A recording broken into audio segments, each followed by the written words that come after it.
45 and he was 29.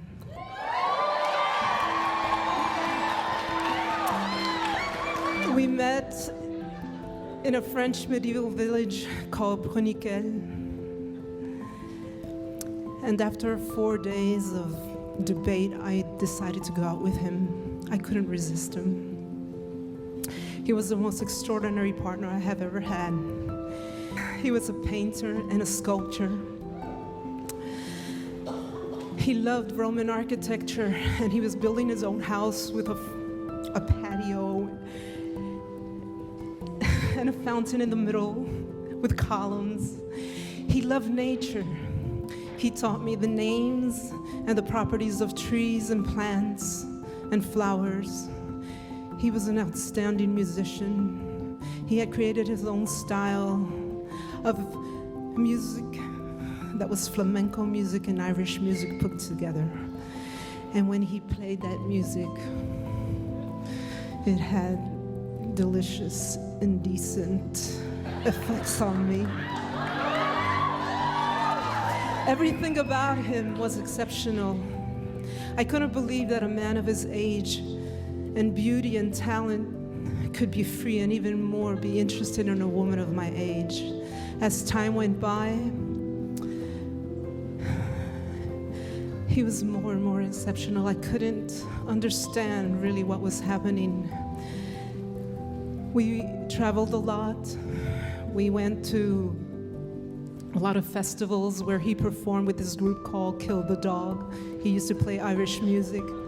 We used to go up and climb in these old churches. He used to have this key ring with old keys that would go into any church, and I'd open, and we'd sneak inside and look at the paintings, and I always wanted to make love in there. And so he started calling me Puerquito. That means little pig in Spanish, because he said that I was defiling all the holy places of France.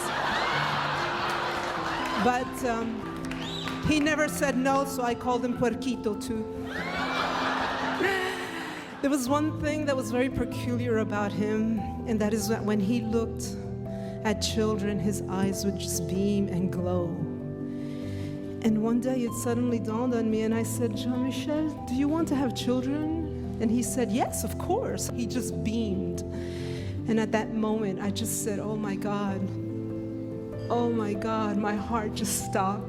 Have you ever seen Iron Man when he puts on his suit? It was that was my heart. I just barricaded my heart. My heart stopped.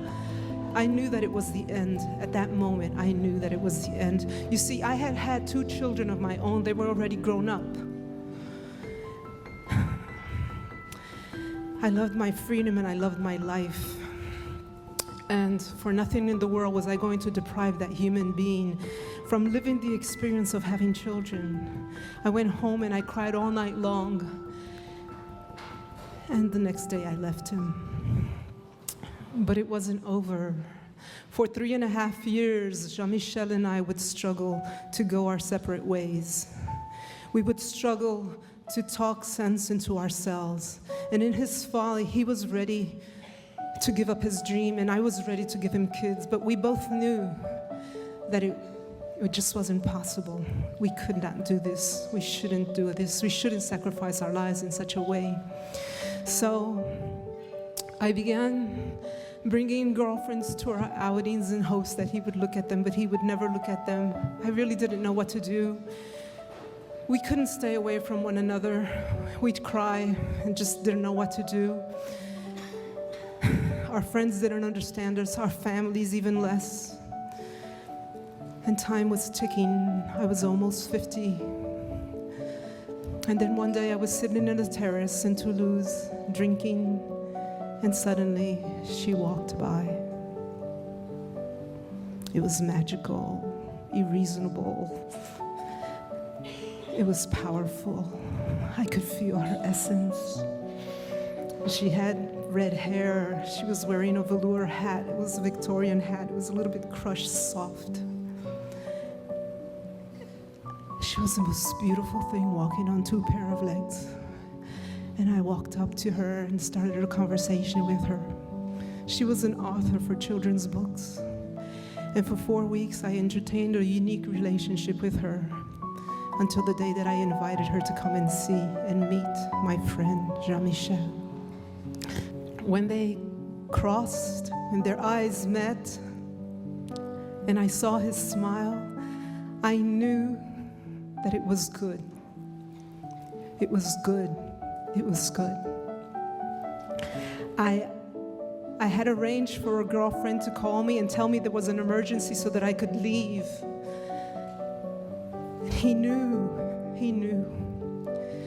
And I hugged him, he hugged me, he wouldn't let me go. He said to me, don't leave me. But I just said, just be free. Make your dreams come true, be free. Even without me, just be free. So I turned around to never return. I walked away. They called me the next day. They called me dozens of times. I changed my phone. I moved away, and I didn't see him for 4 years until one day I took the phone and I picked up the phone and called him and told him I was coming. He was exposing in a nearby village. And as I walked into the gallery, I saw that 4 years had gone by, and this beautiful little redhead came running out with curly hair. And she ran towards me as if she had known me all her life, with the beautiful green eyes. And she said to me in French, "C'est toi la fée, c'est toi la fée." That means, "Are you the fairy